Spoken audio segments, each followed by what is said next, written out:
All right, Carmelo Anthony revisits Madison Square Garden. Yeah, Carmelo Anthony make his fourth homecoming to the Madison Square Gardens. Since being traded, Carmelo Anthony made his return to the Madison Square Garden. Yes, sir, on Tuesday night.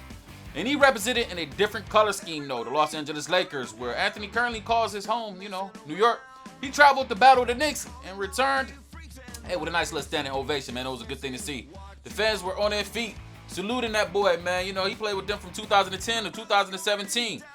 And he peaked in points as well. He averaged 28 points per night. And that 2012-2013 season, man, the fans welcomed him with a warm standing ovation, man. It was good to see this boy come back home. Anthony spent 7 seasons with the New York Knicks, becoming the face of the franchise, of course, despite management, surrounding a lot of things. They expressed his love. We already know, man. It kind of ended sour over there, but he created a lot of great memories there. I don't think the bond between myself and the New Yorker will still never go anywhere. Anthony said that. That's why I embraced it the way I do. I look forward to it, dude. The crowd, the Knicks, they are playing great basketball. They have good energy there. We know how Tom Thibodeau does on this team. They're a very tough team. We know we have to come in and put our hard hats on Tuesday night. It would be great to get the win in the Garden, I tell you that. Obviously, they lost, so we already know the ending for this one. So Anthony said this via Post New York Post. Yeah, man. With the New York Knicks or against the Knicks, that love is different. The fan base is different for me. It goes deeper than basketball. They embrace me. I embrace them. In Madison Square Garden, the Lakers was defeated by the New York Knicks 100 and 106. The game was kind of one-sided, especially in the beginning. In the game, a little rusty and LeBron James is absent. I don't want to call it rust. Maybe they just suck without him. But the Lakers found themselves by, man, 10 early on. 10-0. You did? They had to call a timeout. They ended the first quarter down by 16. Alex Burke, Trey Balls, and the Knicks gave them, At one point, man, it was 54-29 with 7 minutes to go in the second quarter. But Carmelo Anthony drew down his first fast break dunk in the third period, and they tied the game at 79. Generally, Melo wasn't, he didn't have impressive return, that is. But in 28 minutes played, he scored 12 points, 3 rebounds. And Carmelo Anthony has averaged 25 points, 5 rebounds, and 2 assists in 23 games versus the Knicks in his career. And the evolution of Carmelo Anthony, let's talk about it. Melo and the Thunder, Rockets, and the Blazers. The last half of his decade of his career, he played on a handful of teams. Nearly a year-long hiatus with each team, but with the Oklahoma City Thunder back in 2017, Anthony went from averaging 18 points per game to literally 15 per game for the Thunder. He started 78 games.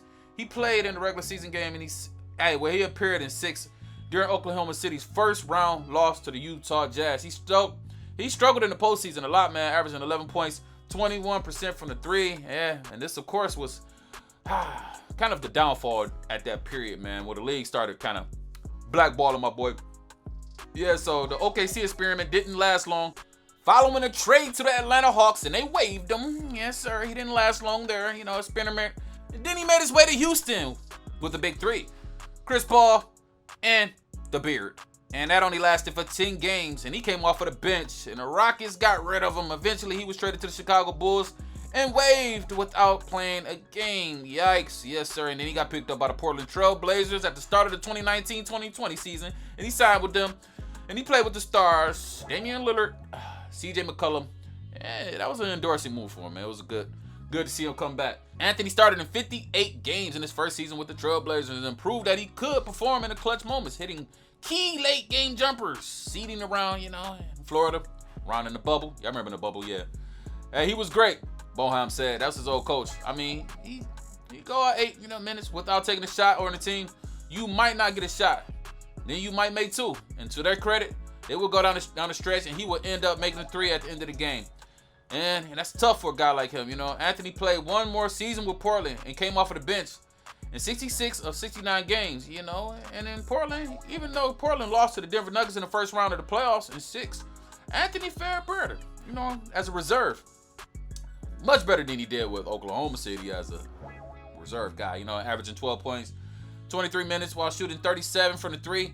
Melo on the USA team, yes, sir. He's a well-decorated Olympian. 3 gold medals, and he's still considered as the greatest international basketball player of all time. I think KD actually passed him in scoring.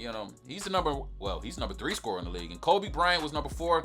Anthony is second-time all-leading scorer, right behind Kevin Durant, yeah, scoring 336 points, and he's a top rebounder with 125 rebounds for the USA team.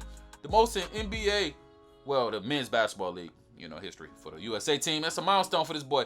Carmelo, right now he's standing at number 9 at the all-time leading scorers list, With his third three-pointer against Sunday against the Memphis Grizzlies, yes, sir. Yeah, man, he passed Moses Malone, baby. Hey, for 27,409 for 9th place. All-time on the scoring list. Yeah, he finished with 28 points. And the Lakers won that game. Yeah, that's a rare thing. 121 to 118. Now he's only trailing former Shaquille O'Neal with 28,596 points. Can he catch them? Yes, sir. He could go for it, you know what I'm saying? A 60-point game, one game he had back in 2014. And he was named an all-star starter in 2014. Yeah, he did his thing, I remember he had 62 points against the Charlotte Bobcats. It was the highest scoring game in the history of the Madison Square Garden. And it set an all-time Knicks franchise record. Moreover, he's had over 4 50-point games in his career, man. Melo and the Lakers didn't take long to get him acclimated and his presence to be felt in La La Land. In the 19th NBA season, the Syracuse guy, 37 years old, has transitioned pretty seamlessly for the Los Angeles Lakers, man. And he's also shooting 47% from the field, 46 on threes, and 81 from the free throw line on the even split. At 37, hey, he's still finding his way. He's still doing his thing on offense, man. Nonetheless, man, you don't become a top scorer in NBA history if you can't be a natural bucket getter. You dig what I'm saying? And the top 75 greatest players in the league, of course he can adapt to any situation. Carmelo Anthony, he's playing a bigger role for the Los Angeles Lakers right now in their pursuit of an 18th NBA championship. And right now it's looking pretty scarce for these guys. But in conclusion, it is undeniable that Melo, he has passed his prime, of course. And absolutely it's challenging for him, at this point in his life. But he has the ability to, like we said, fit in, do his thing. And right now he's going to have to pick things up for the Los Angeles Lakers. And the rest of the team is going to have to pick things up because right now they suck. They need help. So, hey, let's get it, y'all.